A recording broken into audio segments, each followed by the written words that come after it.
Nagtaka ng sobra si Skylight kung bakit ito naroon. Nagpunta ba ito roon para sa kanya? Para makita siya? Kung ganoon, bakit hindi siya sinabihan ng butler niyang si Melvin? Hindi naman malalaman ni Dylan Eros kung nasaan siya ngayon kung hindi nito kinausap ang kanyang butler. Those faced the audience or the very intrigued student around them. What? Is this really funny to see her in this state? Wala ba kayong mga nanay? Skylight suddenly froze, but at the same time, she was amazed by how Dylan Eros defended her. Kung gaano kaseryoso ang mukha nito, kung gaano din ang tono nito. There was no anger in it. But there's the authority. Pwedeng umaarte lamang ito, but she was thankful. She was touched.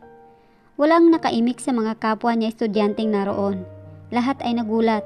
Nagtaka at mukhang natakot sa maotoridad na lalaking bigla na lamang sumulpot at nagtanggol sa kanya. Now, she thought that he's not really bad. He can act. He can also be changed. Yung ugali nitong walang alam sa buhay kundi sugal. Naniniwala siyang pwede pa iyong mawala o magbago. Tara, huwag kang kumain dito, he said before pulling her hands. Nagulat naman siya dahil bigla-bigla itong nanghihila. She was dragged by him outside the canteen in a gentle manner. Tapos, binitawan rin siya nito. Bakit mo hinahayang bastusin kanila? Anong nangyari sa mayamang Skylight ong na nakilala ko kahapon? Isang gabi lang, nagbago siya? She was still in shock. She doesn't know what to say. Nagugulat siya sa inaasal ng lalaki ngayon. Looked like he's really concerned about her. Or is it because of the money? Akala ko ba mayaman ka? Bakit doon sa loob parang ikaw yung pinakamahirap na tao dito? Wala silang alam. Tungkol sa'yo? Skylight nodded her head formally. In this place, and in all the places in the world, except her home, no one knows who really she is. Maski daddy niya, hindi siya kilala ng totoo. Siya, si Melvin, at ang attorney ng kanyang inalang ang nakakaalam kung sino talaga siya at kung anong meron sa kanya. Her dad and her step-family didn't know that she inherited millions of money from her deceased mother. Why? Dylan Eros asked curiously. Because I don't want them to praise and respect me just because I have money. Mukhang pera mga tao nowadays. You can find a loyal one if you're using your wealth. Kapag wala ka ng pera, tatalikuran ka rin nila. It's better to stay on the ground so that you know whom to trust and not. She very well said. Wala siyang kaibigan. Wala siyang tinatawag na best friend. All she have is her butler Melvin. After Keen Torres deserted her, since almost a year ago, nagkaproblema na siya sa salitang tiwala. Napatango-tango ang kanyang kausap ng ilang beses, but she doesn't know if he was convinced enough. She also doesn't know if the man is worthy to be trusted. Malalaman pa lang niya, kikilalanin pa lang niya ito. Sa gitna ng kanilang pag-uusap, nakalimutan nila lang lumayo sa lugar na iyon. That's why she regret it the moment she saw a romantic couple coming. And the couple's hands were intertwined. They looked so much in love with each other. While she, on the other hand, was hurting. Masakit para sa kanyang malaman na ipinagpalit siya ni Keen sa stepsister niya. Ngunit mas masakit pa palang makita ang mga itong masayang magkasama. Mag-iisang taon na, subalit durog na durog pa rin ang kanyang puso. She felt completely annoyed when Adrian flashed a fake smile at her. Mukhang hindi bukal sa loob ni Keen na lumapit sila sa kanya. Ngunit dahil hinila siya ni Adrian, wala na rin itong nagawa. He wasn't smiling. He looked pissed instead. Hi Sisi, it's been a while. Nakabalik ka na pala sa pag-aaral. Do you need something? Allowance? Or what? Kung nahihiya ka magsabi kay dad, pwede kang lumapit sa akin. May extra pa naman ako. I don't need anything from you. Mabilis niyang sagot. Kailan pa siya humingi sa kanila? All she needed was moral support from a family. Pero wala siyang nakuha mula sa mga ito. Wala kahit kaunti. She won't fall for that humbleness of Adrian because she certainly knew that her stepsister is genuinely fake. Mabait lang ito kapag kasama nito ang pinakamamahal na boyfriend. But if Keane wasn't around, she's 100% sure that Adrian would have thrown something rude towards her. Tumaas ang isang gilid ng labi ni Adrian. Ngunit, di nagtagal ay pinilit nitong ngumiti ng maayos. I'm trying to be a good sister to you, Sky. Sabi nito sa mahinhing pamamaraan. Kung ibang tao ang makakakita at makakarinig dito, malamang iisipin nilang napakabait nitong dalaga. But Sky wasn't convinced. She can never be convinced no matter what Adrian do. Stop pretending to be a good-hearted heroine, Adrian. Wala akong balak makipagkasundo sa'yo. She said. Annoyance was visible on her face. Skylight, wag mo namang idamay sana si Anne sa galit mo para sa akin. This time, Keane intruded on their conversation. Ang gusto lang namin ay makabawi sa kasalanan namin sa'yo. Can't we just forget what happened 10 months ago and start again? Me and Anne, and you as our friend sister. Lalong kumulo ang dugo ni Skylight. Paano niya makakalimutan ang nangyari sa kanila? Paano niya makakalimutan na ang lalaking minahal niya ng lubos ay siya ring nanakit ng sobra sa kanya?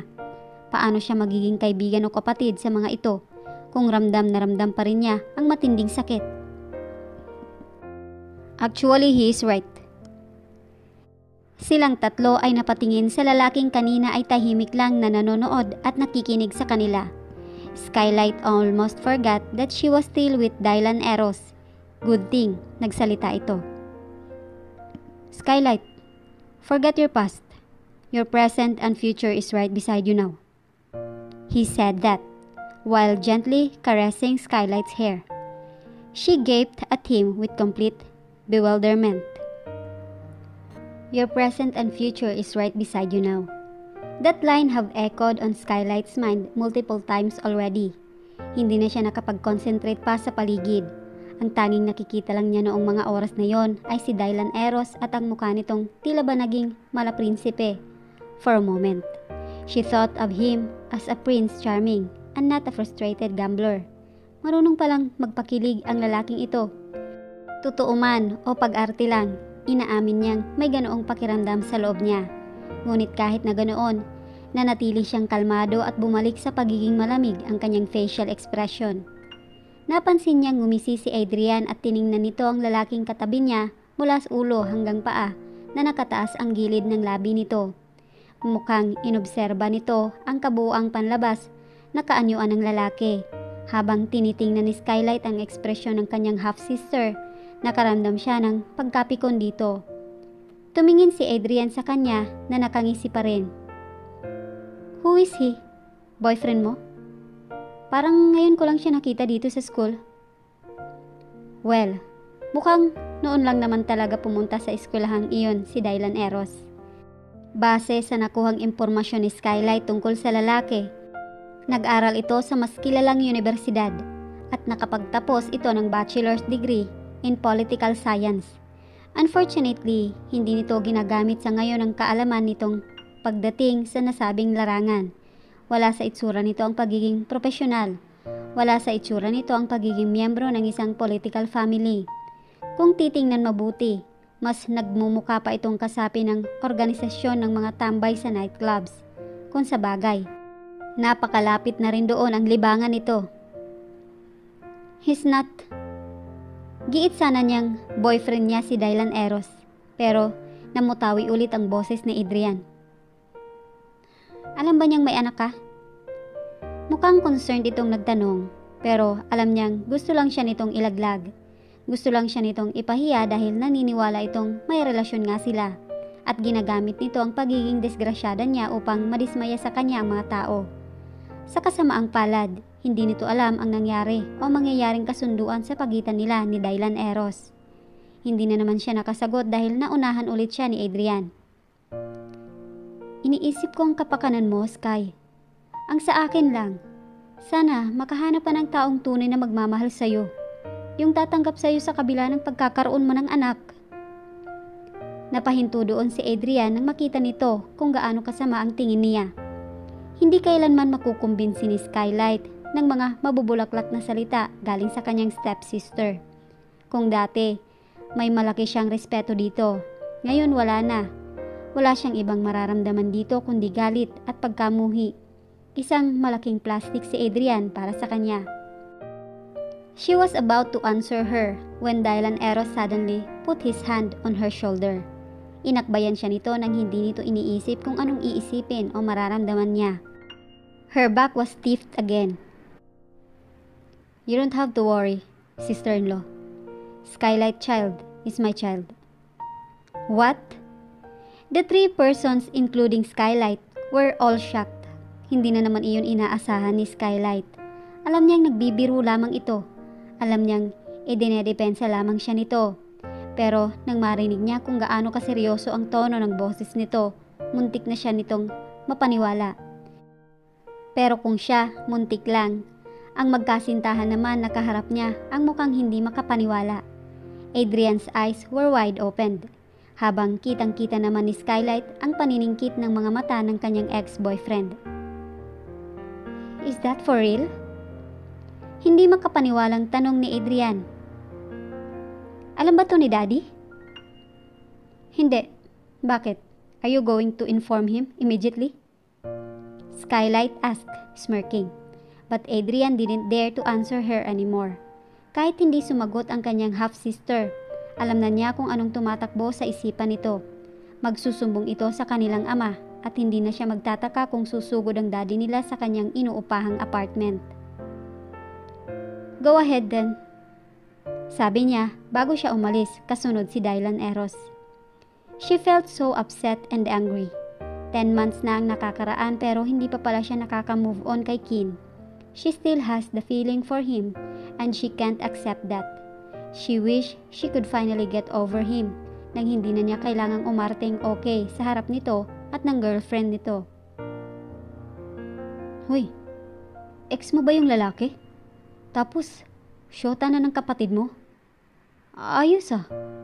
Sa bagay, maganda rin naman yung kapatid mo. Sexy tapos ang laki ng..." Tumigil si Dylan Eros habang ang mga kamay nito ay nakapantay sa dibdib nito. Nabahala ito nang tingnan ito ni Skylight ng masama. "What exactly are you doing here? Kung trip mong guluhin ako, huwag mo nang ituloy. Libutin mo na lang ang buong Pilipinas upang makahanap ng 10 milyon. You still have 6 hours to do it." Skylight coldly verbalized. She never knew that since earlier this morning, he already decided to agree about the marriage. Napakamot ng ulo si Dylan Eros. Hindi nito alam kung nangingiti ito o iiyak. He was still in the process of arranging the words he'll going to say when Skylight's ecstatic voice interrupted him. "I'm warning you, Dylan Eros Madrigal. If you can't pay me the full amount until 5 p.m., babawiin ko yung ipinasok kong pera sa account ni Mr. Lacueste at sa kanya ka ulit magkakautang. And you know exactly what he'll gonna do if you fail to pay him again. Masisira yung ipinagyayabang mo mukha. And not just that, you're going to... Pakakasalan kita." Skylight tongue got paralyzed in a sudden. Hindi agad rumehestro sa isip niya ang sinabi nito dahil sumabay ang boses nito habang sinasabi niya ang mga huling linyang binitawan niya. She was dumbfounded until she realized that the man is seriously gazing at her. "What did you say?" Tanong niya nang sandaling matauhan siya. Huminga ng malalim si Dos at mukhang humugot pa ito ng lakas ng loob upang ulitin at klaruhin ang sinabi nito sa kanya. "I'm gonna marry you, Skylight Ong. I'm going to be your baby's father. And I'm gonna be a real husband to you." And finally, the engagement. Dylan Eros wasn't really feeling blight that moment. Skylight handed him a paper where she wrote the agreement. Hindi siya makapaniwala sa kanyang pinasok. Ngayon na lang niya napagtantong hindi talaga pag-aasawa ang pinasok niya, kundi pagpapatali sa asawa. Kapag dumating ang araw na kasal na sila, nangangamba siyang baka bigla na lamang siyang tawaging under desaya ng kanyang mga malulupit na kaibigan.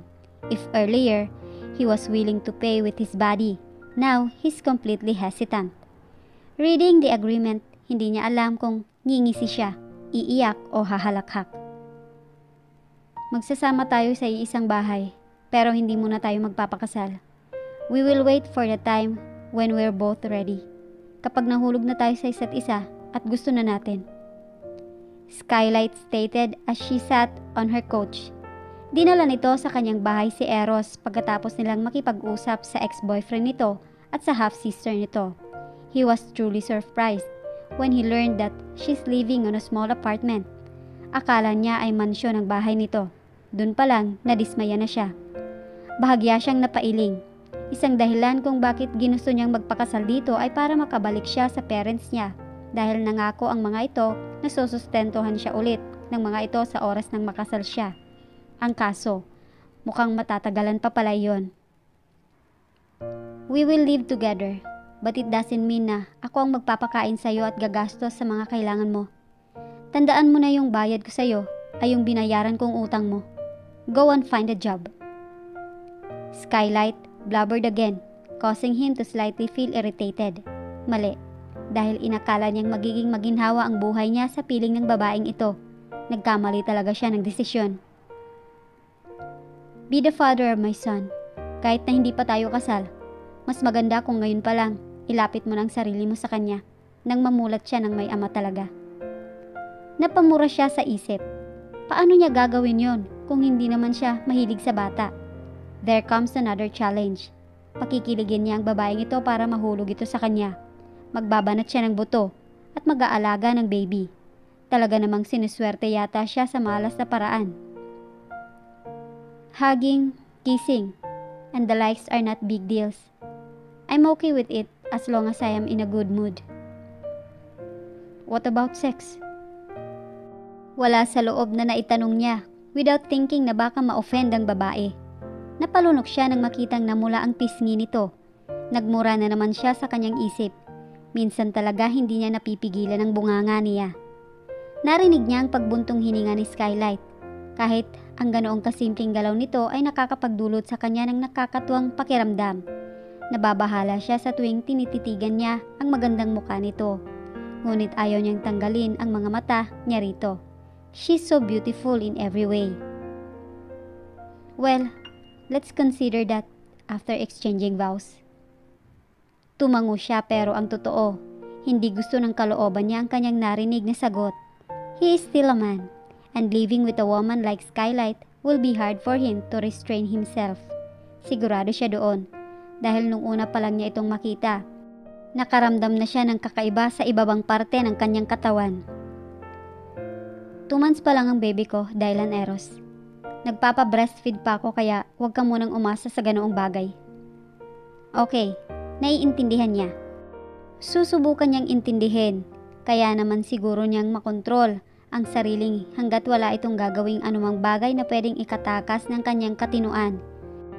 He can be a gentleman as long as it needed.